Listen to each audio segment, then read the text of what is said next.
রজব মাস আসার সাথে সাথে বারবার পড়তেন, শাবানেও পড়তেন, আর দোয়া করতেন, আল্লাহ তাআলা রজব শাবানে আমাকে বরকত দাও, রমজান পর্যন্ত আমাকে পৌঁছে দাও। জোরে বলি একবার সুবহানাল্লাহ। রজব শাবানে বরকত দাও, রমজানে সব গুনাহ ঝরাও। মারহাবা বলেন। রজব শাবানে বরকত দাও, রমজানে সব গুনাহ ঝরাও, রমজানে সব গুনাহ ঝরাও। আল্লাহুম্মা আমিন বলেন।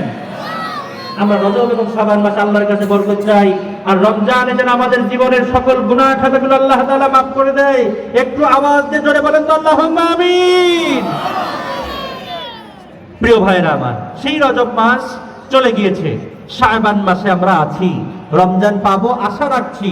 এই রমজান পর্যন্ত আল্লাহ তাআলা যেন আমাদের হায়াতের মধ্যে বরকত দান করেন।